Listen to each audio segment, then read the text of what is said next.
अब एक बात बताओ बालाघाट वालों, जब मेरे पिताजी को लाकर चैंपियन पैदा करने के लिए 3 पड़ाव पार करने पड़े, तो एक बार नहीं बोल रहे हम चांद पे जाने से 2 किलोमीटर से चूक गए, हम चांद पे जाने से 2 किलोमीटर से चूक गए। अरे ट्राई करना पड़ता है। न मैं बीजेपी का आदमी हूँ, न मैं कांग्रेस का आदमी हूँ, मैं केवल मेरी जुगाई का आदमी हूँ और किसी का क्या आदमी हूँ।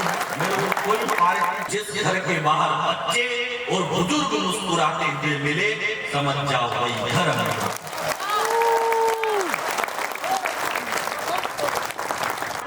देश का विकास हो गया भाई साहब देश में। अब तो हम चांद पे पहुंच गए।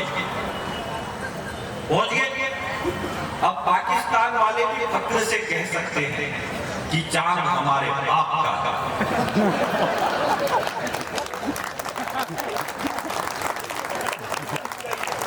हालांकि हमने चांद पे पहुंचने के लिए ट्राई किया, ऐसे थोड़ी पहुंचे चांद पे, कोशिश की हमने।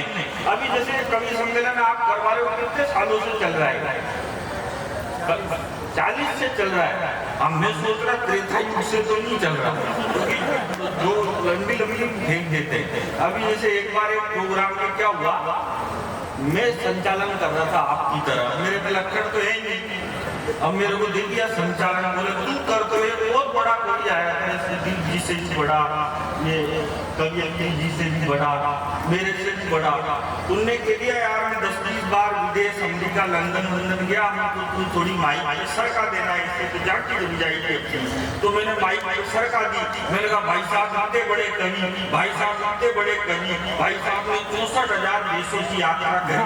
फिर मेरे को बाद में मालूम चल रहा इतने तो देश ही नहीं होते, थोड़ी ज्यादा सरक गई पैसे। ऐसे क्या होता है, थोड़ी ज्यादा सरक जाती है, बाकी कोई दिक्कत वाली बात नहीं है। अब तो हमने इतनी तरक्की कर ली, चांद पे पहुंच गए। इसके पहले भी हमने ट्राई किया था चांद पे जाने का, तो हम 2 किलोमीटर से चूक गए थे। तो ये सारे छोटे छोटे बावड़े हो गए, ये फेसबुक, ट्विटर, व्हाट्सएप पे लिखने लग गए, बोले हिंदुस्तान चांद पे जाने से 2 किलोमीटर से चूक गया, हम चांद पे जाने से 2 किलोमीटर से चूक गए, हमारा विक्रम चांद पे जाने से 2 किलोमीटर से चूक गया। अब मैं आपको एक बात बताऊं बालाघाट वालों, हम 4 भाई, जो मेरा सबसे बड़ा भाई है वो एमकॉम पास है और वो बेरोजगार। जो मेरा दूसरा भाई है वो एमबीए पास है और वो भी बेरोजगार। जो तीसरा है वो एमए है, जो कोई भी कर लेता है, वो भी बेरोजगार। और जो चौथा है वो मैं केवल 5वीं पास, और मैं हिंदुस्तान के हंसी के सबसे बड़े show the great Indian laughter challenge का विजेता हूं।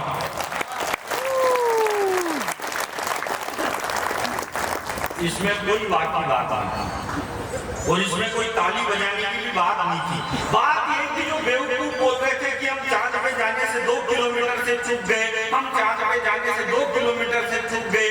अब एक बात बताओ बालाघाट वालों, जब मेरे पिताजी को लाकर चैंपियन पैदा करने के लिए 3 पड़ाव पार करने पड़े, तो एक बार नहीं बोल रहे हम चांद पे जाने से 2 किलोमीटर से चूक गए, हम चांद पे जाने से 2 किलोमीटर से चूक गए। अरे ट्राई करना पड़ता है।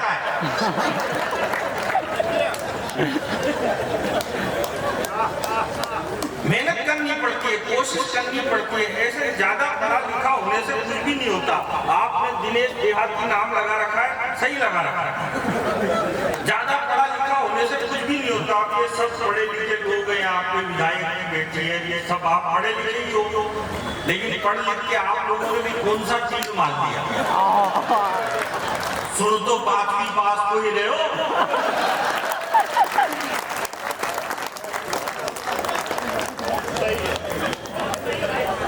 देश का पढ़ा लिखा मीडिया बोले याकूब मेनन को गलत फांसी पे लटका दिया, याकूब मेनन के साथ अन्याय हुआ। याकूब मेनन जब फांसी पे लटक रहा था तो उसको अंतिम समय में उसकी 17 साल की बेटी से नहीं ले लिया गया। ये कौन बोला? ये देश का पढ़ा लिखा मीडिया बोला। तो फिर उसके बाद मैं बोला, मैंने कहा एक बात बताओ जो आदमी 22 साल से जेल में बंद है,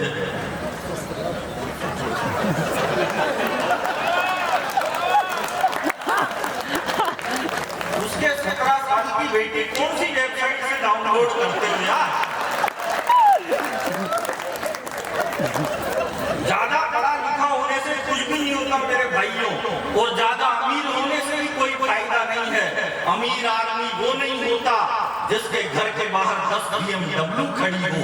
अमीर वो भी नहीं होता जिसके पास 1000 एकड़ की संपत्ति हो। और पहली बार मैं बालाघाट वालों से तालियां मांगता हूं, आपको लगे कि मैंने ठीक बात कही है तो एक एक व्यक्ति दोनों हाथ ऊपर उठाकर तालियों की गड़गड़ाहट के साथ बताना। रुको पहले सुनो। अमीर वो नहीं होता जिसके पास 1000 एकड़ की संपत्ति हो। अमीर वो भी नहीं होता जिसके घर के बाहर 10 BMW खड़ी हो। जिस घर के बाहर बच्चे और बुजुर्ग मुस्कुराते हुए मिले, समझ जाओ वही घर है।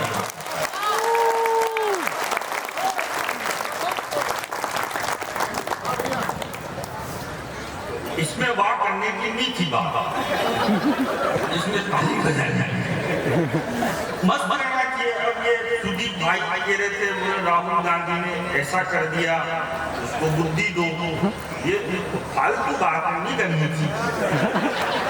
राहुल गांधी के बारे में इस मंच से कुछ भी नहीं बोलना चाहिए, क्योंकि राहुल गांधी हम हास्य कवियों को कुल देवता है।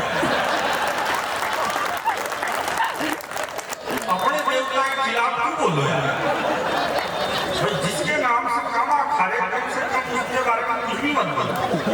अगर मोदी जी क्या है, हमारे देश के पहले प्रधानमंत्री थे नेहरू जी। मैडम, मैं किसी भी पार्टी का आदमी नहीं हूँ, न मैं बीजेपी का आदमी हूँ, न मैं कांग्रेस का आदमी हूँ। मैं केवल मेरी लुगाई का आदमी हूँ और किसी का भी आदमी हूँ। मेरे को कोई पार्टी कोई मतलब नहीं है। मैं थोड़ा सा बराबर का ही करके चलता हूँ। मैं तो क्या है, एक दिन दिनेश देहाती जी के घर पे गया। अब दिनेश जी के घर पे मैं जैसे ही गया तो भाभी जी आई। भाभी जी ने पूछा, बोला क्या बना के लाऊं? बोला अगर ये बीजेपी के हो तो चाय लेके आओ, कांग्रेस के है तो कॉफी लेके आओ। मैं साइड में से बोल रहा था, मैंने कहा भाई साहब मैं आम आदमी पार्टी का हूँ।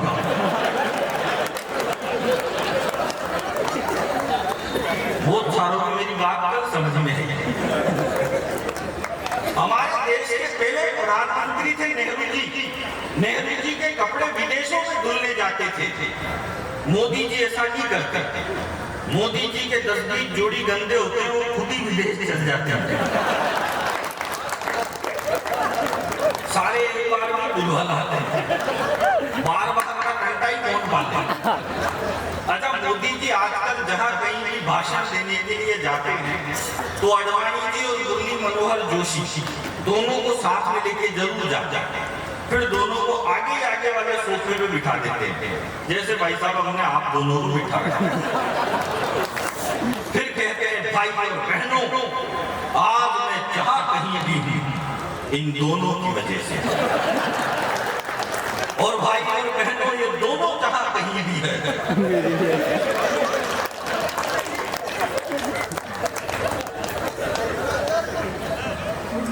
अच्छा, कांग्रेस वाले भी कम नहीं।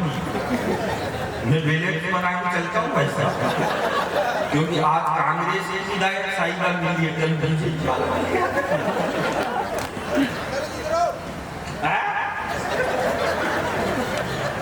क्या बोल रहे हो?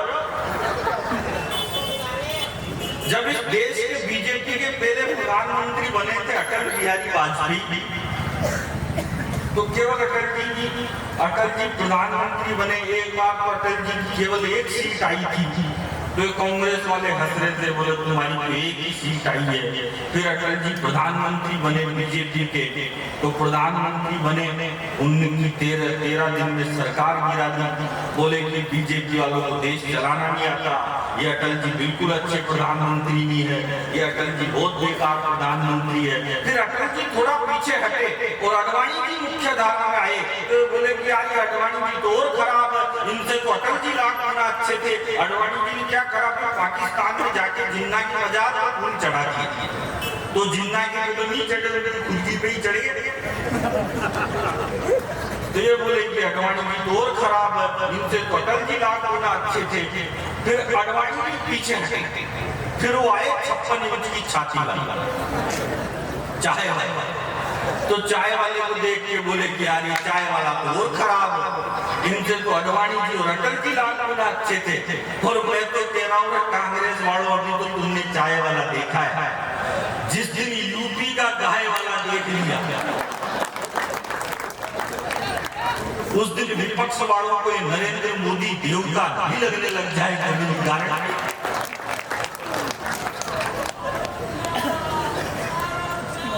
आदमी को मस्त रहना चाहिए भाई साहब, कोई मतलब नहीं है फालतू बातों से।